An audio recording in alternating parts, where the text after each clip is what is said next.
A gente começa agora mais um Conversas e Conexões, que é a área de produção de conteúdo da Feira Conexão Design. E essa entrevista aqui com a Ethel Leon, que é historiadora de design, é sobre consumo consciente. E isso faz parte de um ciclo de entrevistas que eu tenho feito sobre design social e sustentável. Então, Ethel, boa noite. Boa noite a todo mundo que já está aqui com a gente. Eu quero avisar para vocês que a partir de agora, eu vou cancelar aqui os comentários, para que os comentários não fiquem sobre o rosto da Ethel e para não piorar a qualidade da nossa transmissão. Então, estou aqui desativando os comentários. Licença, gente. Bom, Ethel, eu queria que, antes de mais nada, você se apresentasse e que você nos contasse por que você e como você se tornou uma historiadora de design. Bom, deixa eu me apresentar. É isso, você falou, eu sou formada em comunicação, em teoria da comunicação, mas eu acabei, ao longo da vida, me envolvendo sempre com a área da cultura e acabei caindo no design, nesses percursos erráticos aí da vida, e me apaixonei pelo tema, pela questão. Eu acho que era um momento em que o Brasil ainda tinha uma proposta muito clara de uma industrialização autônoma, e isso dava um espaço muito grande para os escritórios de design fazerem pesquisa, enfim, havia um clima, né, muito bonito na época que eu comecei a trabalhar com design, e aí eu acabei estudando, enfim, fiz mestrado e doutorado na área, e acabei, enfim, fazendo pesquisa de história do design brasileiro e estudando, enfim, virei professora, etc. É mais ou menos isso. Isso foi em que época, Ethel? Que você Isso, é ao estava longo, dizendo que olha. você se interessou pelo design, pela história do design. Então, são muitas épocas da minha vida, viu, Eliane? Primeiro, porque quando eu fiz comunicação, eu me formei pela Federal do Rio de Janeiro e havia uma conexão muito forte entre a ESD e a Escola de Comunicação, né? Eu acho que todo mundo se encontrava ali no Museu de Arte Moderna, a gente frequentava a Cinemateca, os festivais de cinema, havia né, o Cinema Paissandu, na época, que era uma referência para a moçada universitária. Então, eu já tinha um vínculo grande com design. Depois, eu acho que quando uma época na minha vida que eu trabalhei num jornal de literatura e livros, e que eu fui escrever sobre capas de livros. Foi a primeira, digamos assim, tarefa profissional na qual eu me vi face a face com designers aqui de São Paulo e fiquei muito deslumbrada, né, pelo trabalho. Isso me fez começar a estudar isso é fácil para mim, porque eu lembro bem de quando foi em 1987, quer dizer, já tem 35 anos, né, que eu dou 34, 33 anos que eu estou envolvida com a área do design, né? E como é que isso tudo... vamos começar a entrar então aqui no nosso tema, que é o consumo consciente. Como é que a gente traz essa sua experiência como é que a gente relaciona com o tema de hoje, que é o consumo consciente? Você já escreveu sobre isso, já deu aula sobre consumo consciente. De que forma o design se relaciona com o consumo consciente? Então, Eliane, eu sou professora de História do Design. Na história do design mundial, você tem várias experiências que apontam para questões desse tipo, né? Você tem tantas pesquisas contemporâneas que dizem respeito ao design ambientalmente desejável, né? Mas você tem algumas experiências, e uma eu queria até relatar aqui, porque eu acho que ela é muito pouco conhecida, e duas, na verdade, que eu gostaria de comentar muito rapidamente, né? A primeira delas foi na Segunda Guerra Mundial, né? Na Segunda Guerra Mundial, a Inglaterra, num primeiro momento, se viu sozinha, né? lutando contra a Alemanha nazista e com dificuldades enormes. Ela não tinha se preparado, diferentemente da Alemanha, que tinha passado anos se preparando, né, para uma guerra daquelas proporções. A Inglaterra, não que tenha sido pega de surpresa, mas teve muito mais dificuldades, vamos dizer assim, de enfrentar aquele poderio. Bom, ninguém sabe quase disso, ninguém acompanha esse debate, mas uma das medidas que a Inglaterra tomou na época foi justamente criar uma equipe de designers dentro do governo. Então, as pessoas falam, ué, mas o que design tem a ver com o enfrentamento da guerra? Justamente, o governo do Churchill, né?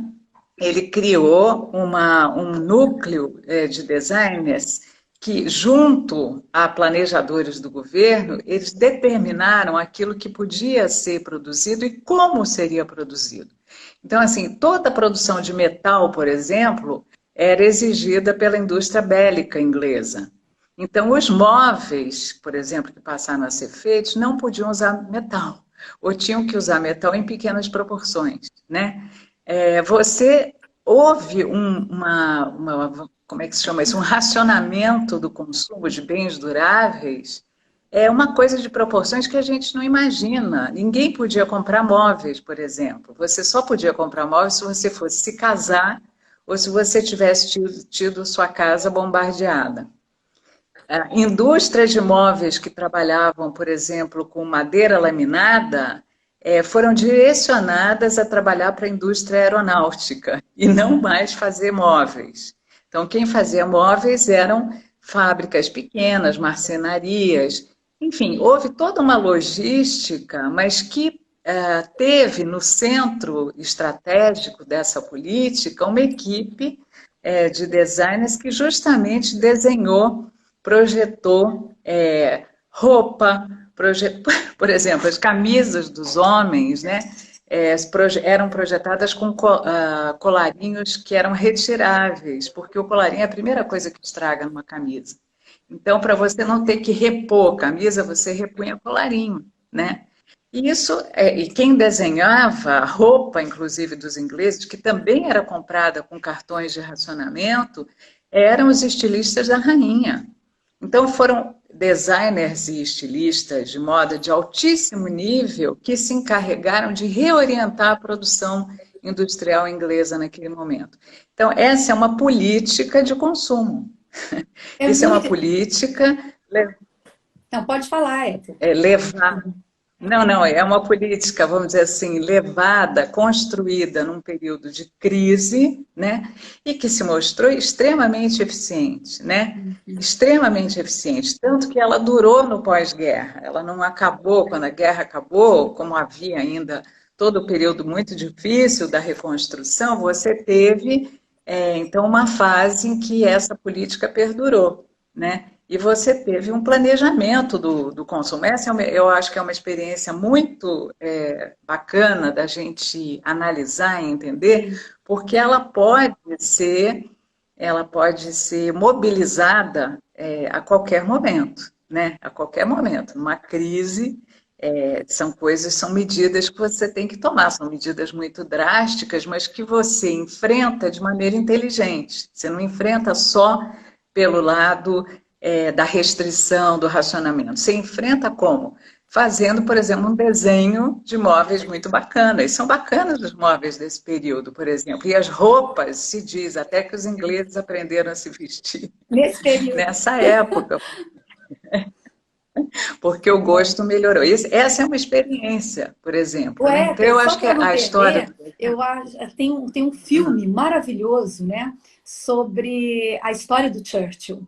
Né? Eu não me lembro, eu assisti o filme, gostei muito, baseado na biografia dele, e eu não me lembro se fala exatamente sobre, eu acho que não menciona no livro, essa participação dos designers na produção industrial desse momento, sobre esse direcionamento público, governamental, né, de direcionar a produção industrial em uma determinada direção. Mas é um filme que eu recomendo, que conta muito da história, né? da Segunda Guerra e como que foram vencidos, né? Como foram derrotados os nazistas. Né? Porque você citou e eu achei importante a gente dar essa dica, né?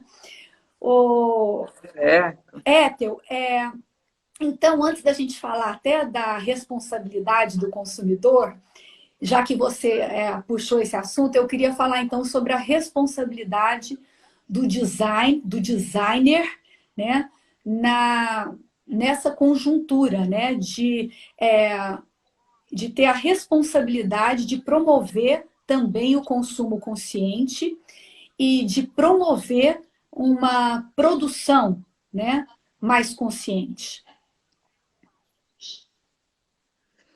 Bom, Eliane, aí isso é uma questão complexa, né? Porque a gente não pode colocar nas costas dos designers apenas questões que são mais amplas, que dependem. Por exemplo, o designer não vai ser o responsável pela produção, quem produz é uma indústria, enfim, é uma manufatura, né? É quem orienta, quem pode orientar a produção é muitas vezes uma política governamental. Então, eu acho que você assistiu, né, uma conversa que eu tive com o Levi Girardi, sim, da Questonó. Titular da Questonó. Então, eu acho absolutamente extraordinário, eu tenho visto coisas absolutamente extraordinárias que os designers têm feito. Aqui no Brasil, esse escritório, que é a Questonó, pensou nesse projeto de fabricar um respirador, encontrou os fabricantes, quer dizer, resolveu a logística da produção e o respirador vai ser produzido e pode ser produzido em larga escala. Isso é a busca, inclusive, de uma autonomia tecnológica para o Brasil. Isso foi feito às margens de qualquer política. Eu acho isso heróico. Num período recorde, em 2 meses. Foi impressionante essa inovação, né, do Levi Girardi da Questonó, né, a partir do design. Eu acho que o exemplo da Questonó de ter desenvolvido esse respirador e ter desenvolvido, quer dizer, inclusive fora da universidade, né, ter desenvolvido formando aí um cluster, né, digamos, uma parceria de algumas empresas, né, e podendo produzir em massa, porque uma coisa é você fazer a pesquisa e chegar a um protótipo, chegar a um modelo, outra coisa é você viabilizar a produção, né? Então, a Questonó fez isso, e como eu estava dizendo, eu acho isso heróico, né? Eu acho isso fantástico, né? E eu vejo algumas iniciativas, por exemplo, a ESD, no Rio, ela recebeu uma doação de um empresário, acho que de fora do Brasil, e com isso ela conseguiu comprar acetato e fazer máscaras de proteção, aquelas máscaras mais potentes, assim, de proteção. Eu vi uma série de iniciativas de cursos de design tentando se mobilizar, assim como eu vi, não só do design, né, a gente viu aqui o HU, o Hospital Universitário da USP, que desenvolveu aquele rodo com infravermelho, não lembro o processo, enfim, mas que é capaz de matar vírus. Agora, você tem que viabilizar essa produção também, isso não depende dos designers, você tem que ter... o designer nunca é autônomo nesse sentido. Você é autônomo quando você tem uma pequena marcenaria, quando você faz um pequeno produto, uma coisa em pequena escala. Quando você está falando de um respirador, por exemplo, ou, enfim, um equipamento hospitalar, você depende, né, de uma estrutura produtiva muito maior, né? Eu ia comentar, Eliane, falando de exemplos de história, quando você fala de consumo consciente, eu acho que o melhor exemplo que a gente tem, que eu conheça, né, é o da Suécia no pós-Segunda Guerra também. Né? A Suécia, aliás, desde antes da Segunda Guerra, desde os anos 30, ela começa um processo que é governamental, ele não é da sociedade civil, ele é do governo, os governos, o Estado promoveu uma política que chamava-se consumo razoável, né? Seria mais ou menos um consumo consciente. E a ideia era essa, que as pessoas tivessem poucas coisas, muito boa qualidade, e elas não tivessem uma obsessão vai ficar esquisita a frase, uma obsessão pela obsolescência, né? Que elas tivessem objetos que durassem. A ideia seria essa, né? Então, poucas coisas, coisas de grande qualidade, a qualidade não só construtiva, mas qualidade formal. E isso, quer dizer, foi uma marca, acabou criando uma marca para o design não só sueco, mas dinamarquês, finlandês também, que se espalhou pelo mundo, né? Você tem, quando a gente fala hoje, o design escandinavo, todo mundo tem um xodó pelo design escandinavo, mas ele teve a serviço, inclusive o Estado incentivou cooperativas de consumo. Você tinha cooperativas de trabalhadores, cooperativas que se formavam para consumir coletivamente. Então, isso foi uma política estatal, né? Então, isso facilitou e isso explica muito, né, uma série de outras políticas também que foram tomadas, por exemplo, na Suécia, como o programa de habitação sueco, que foi fantástico, né? Foi um programa de fazer 1 milhão de casas para uma população de, sei lá, 10 milhões, você fazer 1 milhão de casas, é você responder a 10% da necessidade da população e você ter questões muito interessantes colocadas nesse projeto. Por exemplo, você não fazer a distinção de tamanho de um quarto de adultos, né? O quarto dos pais e o quarto das crianças. Eles terem exatamente o mesmo tamanho, as mesmas dimensões, né? Então, isso indica uma política pró-criança. Isso é uma política que respeita muito os direitos da criança e que quebra com uma certa hierarquia parental, vamos dizer assim, né? E isso está nos objetos. Quer dizer, os objetos, o Jean Baudrillard falava isso, né? A gente faz os objetos, mas os objetos nos fazem, né? A maneira como a gente lida com os objetos, a maneira como os objetos exigem a nossa postura. Eu estou falando aqui com você no celular e eu estou lembrando disso, né? Enfim, tem um teórico que vai dizer que hoje em dia o gesto da mão do celular, ela substitui o gesto do cigarro, né? Então, você tem um objeto, que é o cigarro, provoca um monte de problemas, enfim, né, que é um veneno para a saúde, etc. Mas Interessante ele essa te dá uma... analogia. E, Segurança. uma segurança. E que hoje, quem está cumprindo esse papel é o celular. Né? E isso a gente percebe isso, né? Na gente. A gente chega num restaurante, está esperando alguém, está meio sem graça de estar lá esperando, a Sozinho. pessoa demora, você pega o celular e começa a ver mensagem. Quer dizer, isso vira um apoio, né? Então, o que eu estou querendo dizer com isso é que os objetos não são ingênuos. Os objetos demandam, né, e mobilizam certas ações na gente, né? Então, eu acho que é muito importante hoje, no seio dessa crise tão grande que a gente está vivendo, né, que não é só a pandemia, né, é uma crise mais geral, da gente também repensar Crise o de consumo, valores. mas da gente pensar um pouco os objetos e tentar pensar os objetos fazendo parte desses megasistemas, não só de signos, mas de tudo. Quer dizer, se você pega qualquer objeto hoje, qualquer objeto, ele está ligado a uma rede muito maior, né, de produção e de serviços. Então, cada objeto, acho que hoje a gente deveria fazer um esforço, eu defendo muito isso, até que os cursos de design deveriam promover uma crítica muito audaciosa ao mundo dos objetos tais como eles existem, né?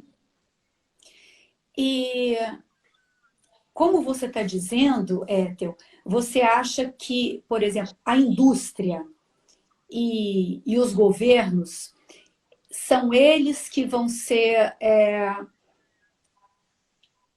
as molas, os propulsores, né, de criar o consumo consciente a partir da mudança lá dentro?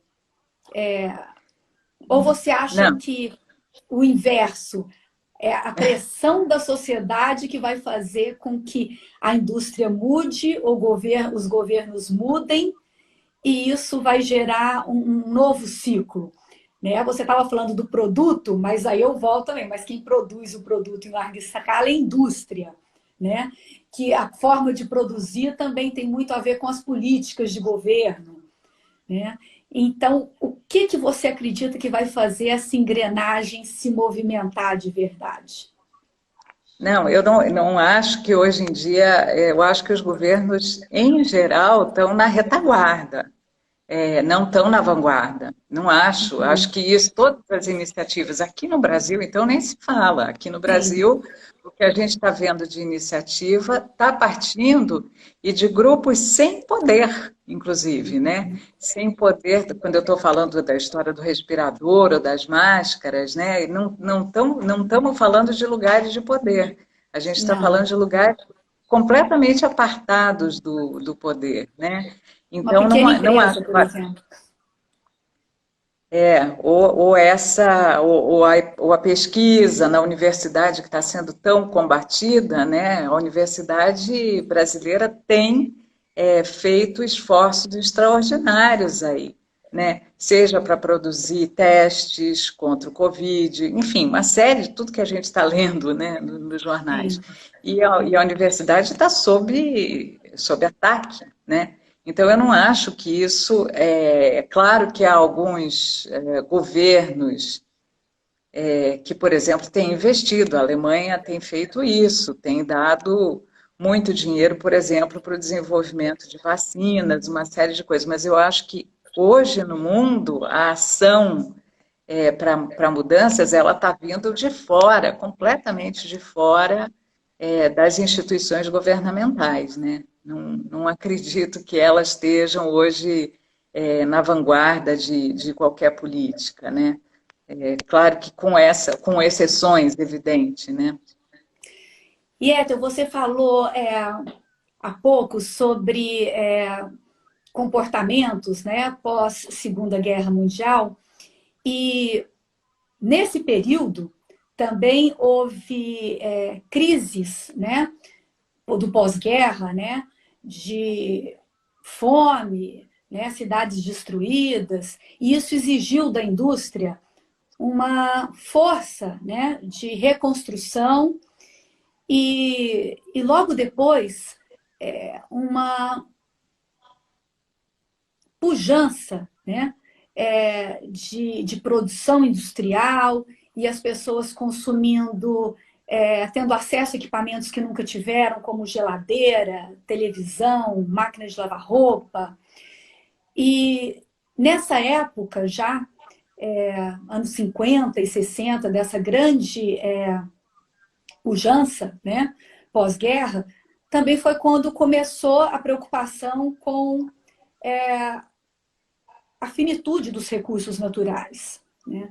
Isso a gente está falando lá dos anos 60 e, de repente, a gente se vê agora nessa nova crise, né, que é mais do que uma crise sanitária, a gente retomando essa discussão sobre a necessidade de se pensar na finitude dos recursos naturais.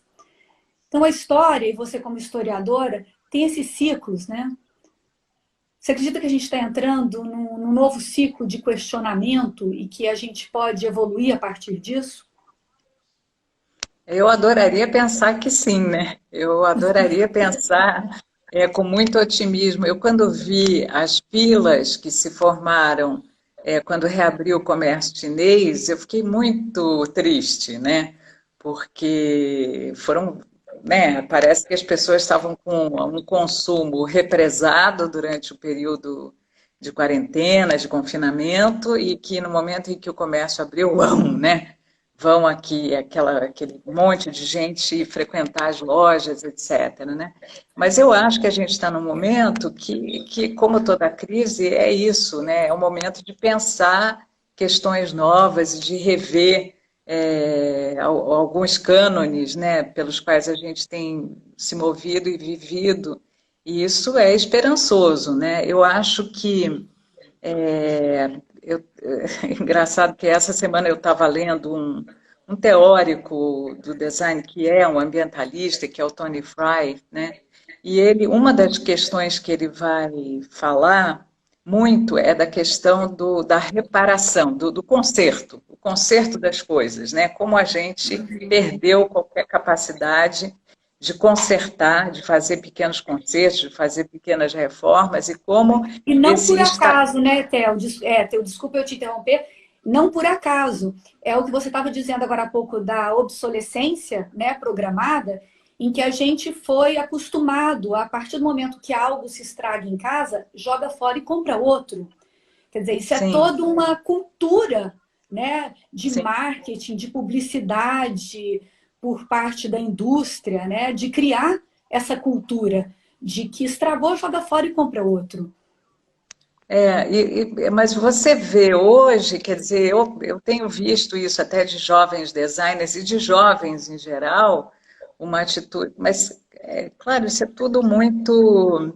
Eu não estou trabalhando com nenhuma pesquisa, são impressões, né? Eu tenho visto uma série de pessoas mais jovens, por exemplo, que não andam de carro, que Sim, recusaram o carro, né? O carro que foi esse objeto símbolo do século XXI e do século XX, ele no século XXI ele está sob estreita combate.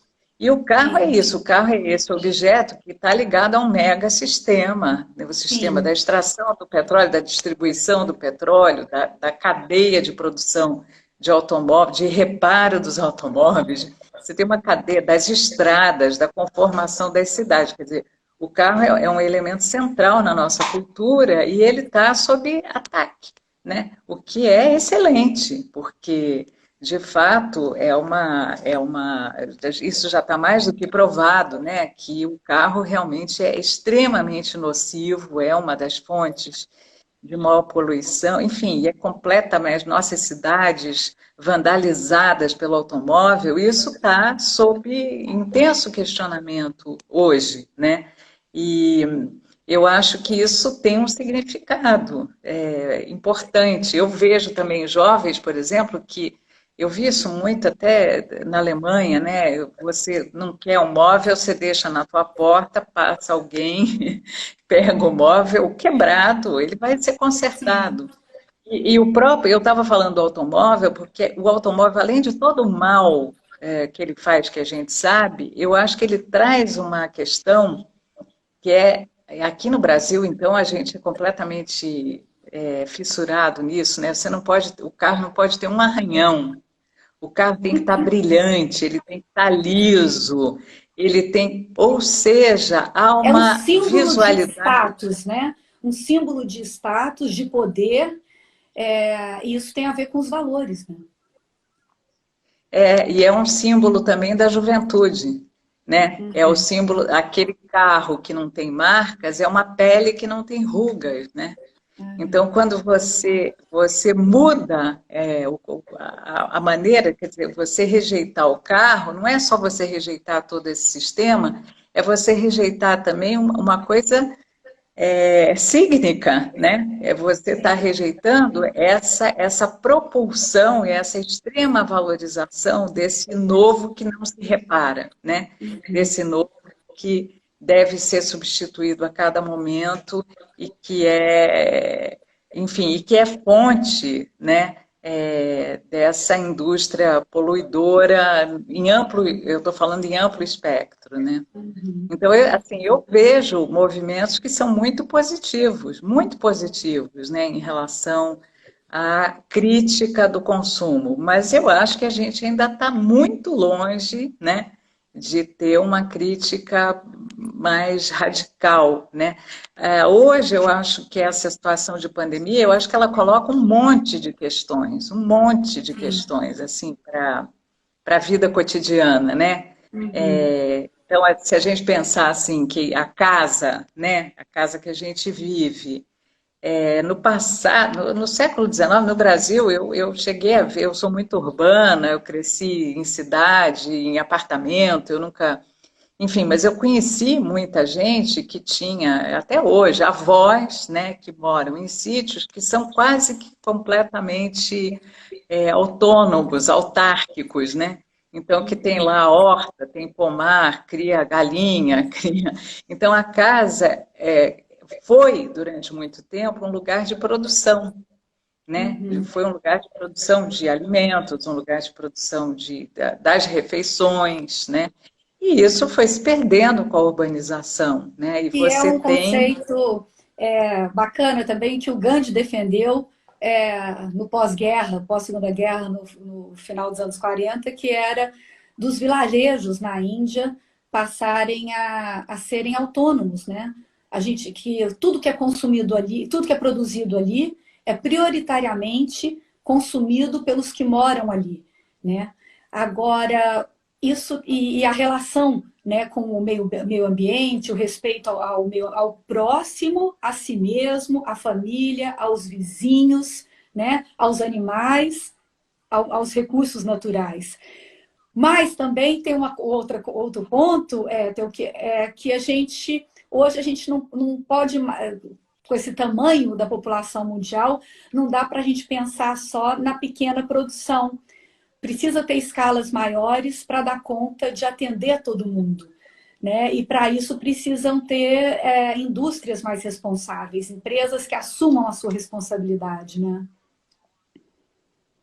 Eu não vou entrar eu desconheço, eu tenho até lido alguma coisa e vejo hoje muitas pessoas que defendem a pequena produção, né, como ela podendo fazer frente à alimentação mundial, mas eu não entendo nada disso, eu não sou capaz de falar sobre isso. O que eu Que aí vejo, entra o que num eu ia tema que é comentar, segurança alimentar, que é muito amplo, né? que é completamente fora da minha área de estudo, né?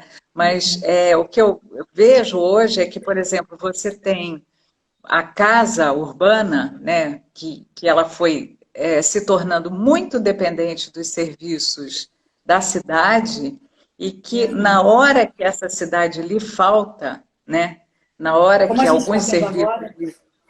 é, isso complica a vida das pessoas. Então, por exemplo, se você tem escolhas hoje, eu tenho uma aluna que há 2 semanas atrás ela falou assim, tudo que eu quero na minha vida é mudar para um apartamento maior. Claro, ela saía de casa de manhã, tomava café na padaria,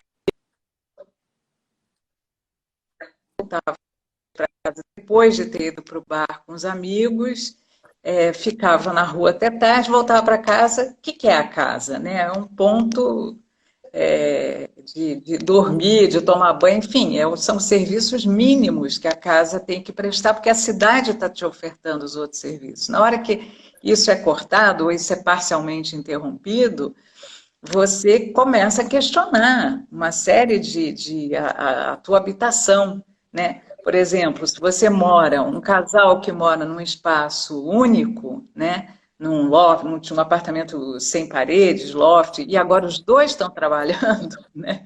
E ele tem uma atividade, ela tem outro, morar no mesmo espaço vira um inferno, né? Você tem pessoas falando em reunião o dia inteiro, uma interrompendo a outra, uma atrapalhando a outra, a internet que não dá para os... Enfim, né? Então, você tem um monte de questões que estão sendo trazidas agora e que talvez, a gente não sabe, né? Mas que talvez elas se prolonguem. Enfim, eu acho que tem questões agora em relação ao consumo que a gente não sabe muito bem como vão ficar, né? Então, por exemplo, de fato, para mim, é totalmente irracional que cada pessoa tenha, por exemplo, uma máquina de lavar em casa, né? Uma máquina de lavar é um trambolho que fica na tua casa que você usa, o quê? Mesmo que você use uma vez por dia, ela passa, sei lá, 20 horas por dia desligada, ocupando um espaço que seria muito mais lógico que ela tivesse uma lavanderia coletiva no prédio, etc. Né? Na Então, Europa será eu que a vi muito gente... isso, onde as pessoas não têm a máquina em casa e elas vão num Claro, espaço onde só tem máquina de lavar roupa e ali elas pagam, né, com a moedinha, meia hora, por exemplo, para lavar sua roupa, né? E levam claro, seu livro para leitura. Então eu não sei se isso, por exemplo, esse tipo de agora, com a experiência que a gente está tendo, se isso vai ser uma coisa que vai se acelerar, ou o contrário, se as pessoas vão querer, muitas pessoas, fazer da sua casa novamente vamos dizer assim, um núcleo de produção, né, que seja autossuficiente, um bunker, né? Eu acho que muita gente se viu nessa condição de transformar a casa num certo bunker, e será que isso perdura? Será que isso não perdura? A gente não sabe, eu acho que a gente ainda está no meio de uma grande avalanche, né?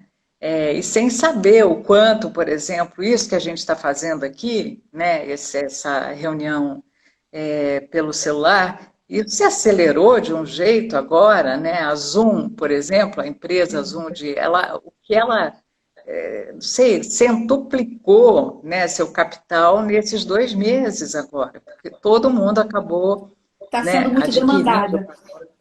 isso. Então, assim, isso significa. O que que isso vai significar para as empresas, né? Eu conheço, eu tenho amigos empresários que têm 60 funcionários. 60 funcionários estão trabalhando em casa. A empresa mandou os computadores, mandou uma cadeira boa para cada um, e cada um está trabalhando em casa. E a empresa, os donos da empresa, outro dia me perguntaram: a gente não sabe se a gente vai continuar alugando aquele andar inteiro num Sim. espaço nobre, caríssimo de São Paulo. Então, Compreenderem que, isso de vai repente, é mudar. possível a empresa funcionar assim, com todo mundo fazendo home office. E isso coloca N questões para a própria casa, né? A casa volta a ser esse lugar que, ao longo de todo o século XIX, foi sendo separado, né, de moradia e trabalho, voltou a virar um lugar só, né? Você trabalhar e morar no mesmo espaço, né? Então, isso recoloca questões para a própria casa, né? Não, e por Questões. exemplo, o fato da gente estar em casa e usando menos carro, o que que a gente está gerando a menos de liberação de monóxido de carbono no ar e o que esse ar está ganhando melhor qualidade agora. Quer dizer, a gente vai desdobrando para tantas outras questões e vendo outras Embora possibilidades, né? embora eu acho que a gente só, quer dizer, muita gente pode fazer isso, porque você tem, né, no Brasil especialmente, mas, enfim, isso no mundo inteiro também, uma massa de pessoas que continua se indo para o trabalho e fazendo entregas. Eu, por exemplo, eu estou em casa, eu peço minhas coisas, eu tento pedir o mínimo possível, o mais espaçadamente possível, mas eu peço, né? Eu sou do grupo de risco, então eu peço supermercado, eu peço farmácia em casa, etc. E isso quer dizer que alguém está se mobilizando no meu lugar, alguém está assumindo riscos, etc., e andando na. Ontem, eu acho que, eu não sei se você ouviu, o Joaquim Redig estava falando que uma das coisas que tem que ser repensada é a densidade de ocupação do transporte público, né? Sim, eu estava. Mas Muito não, interessante quer essa dizer, colocação do Joaquim.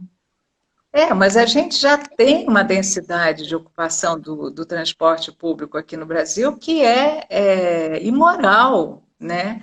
Para mim é imoral, quer dizer, se você pega um metrô, eu vou falar da linha que eu uso, né? Se você está na Paulista com a Consolação às 6 da tarde num dia de semana, você corre o risco de sabe, de acidentes O que é gravíssimos. pegar o metrô na Sé no horário de Pois pico.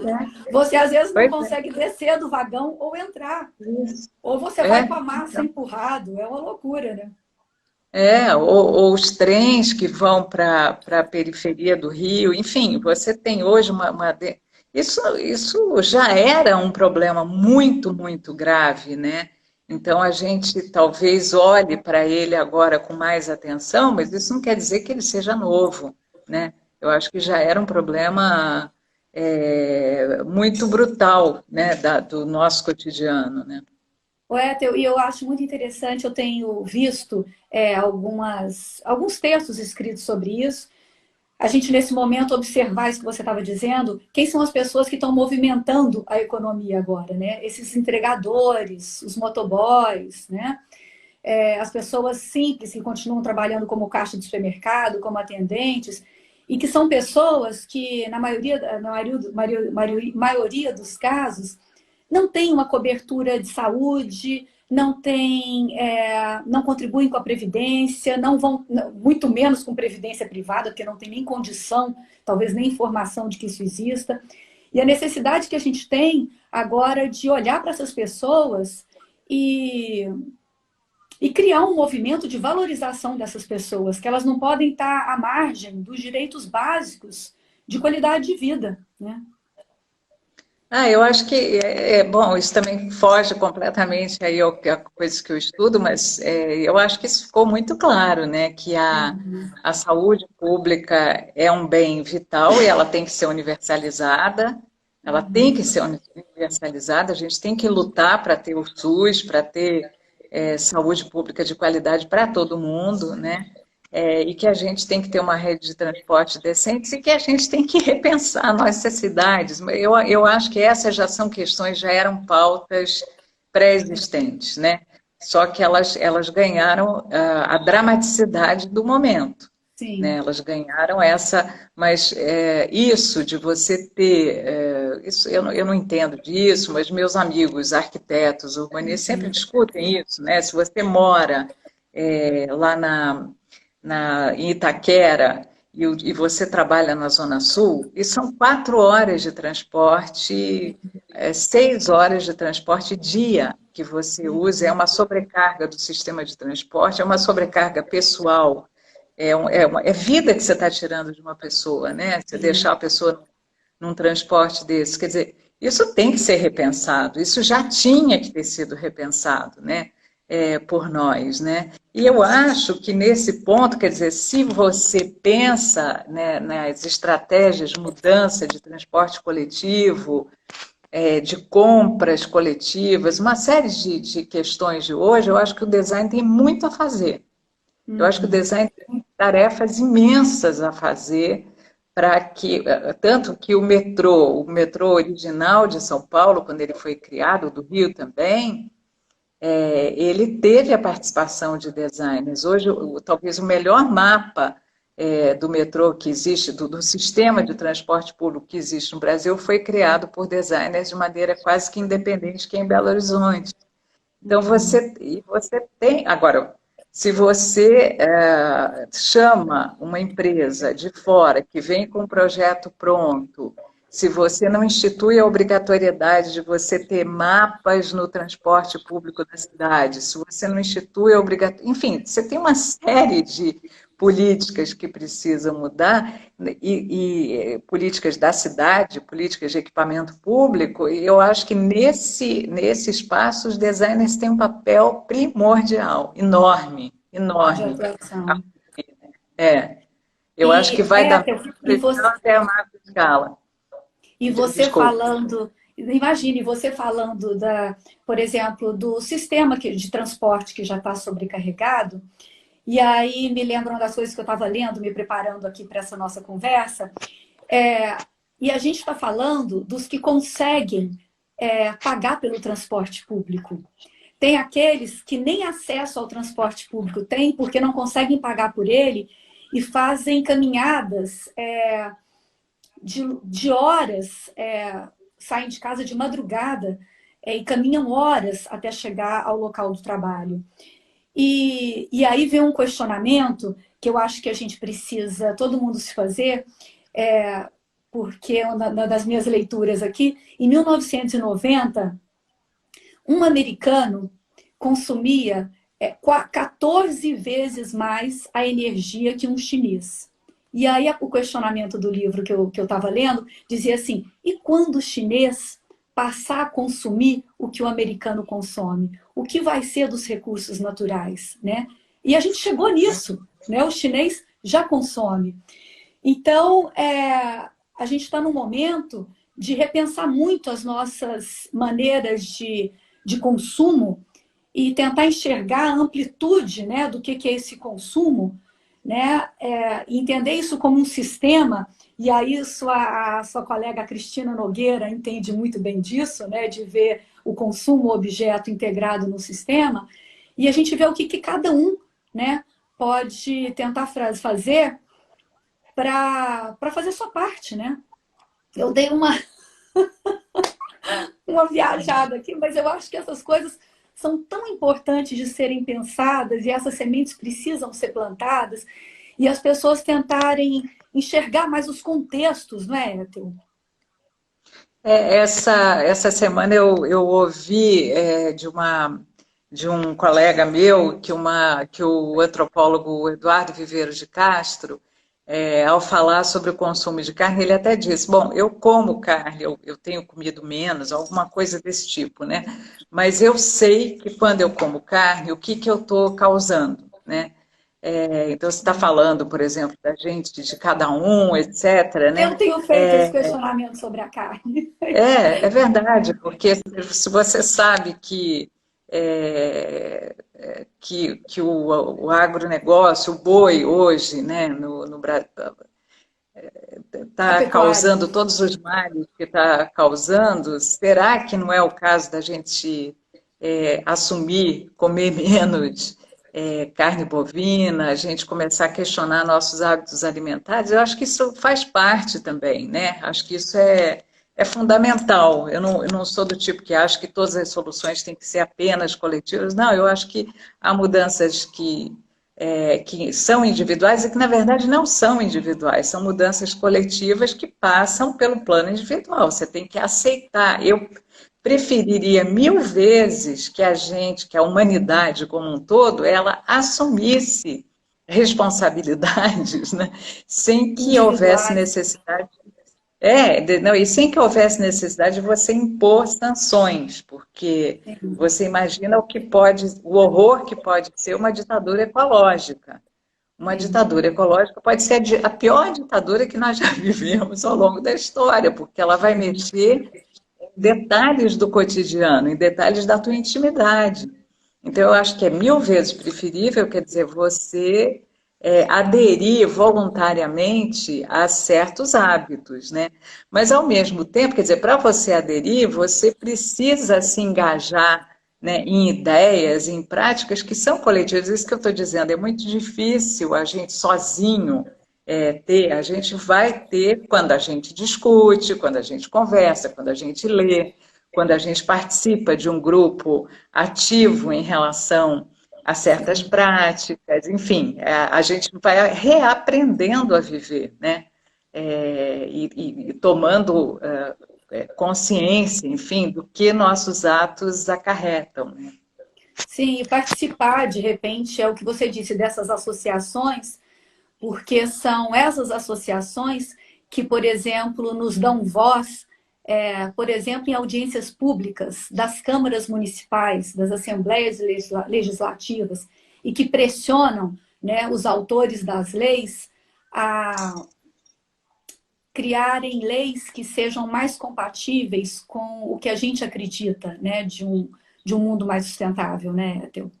Mas eu quero até... Olha, Pois não. tem um exemplo que eu vou fazer propaganda aqui de uma Sim. instituição da qual eu sou muito fã, eu sou sócia, eu acho que todo mundo deve conhecer, que é o Instituto de Defesa do Consumidor, o IDEC, né? Sim, O adoro o IDEC. IDEC, Criado o por IDEC advogados.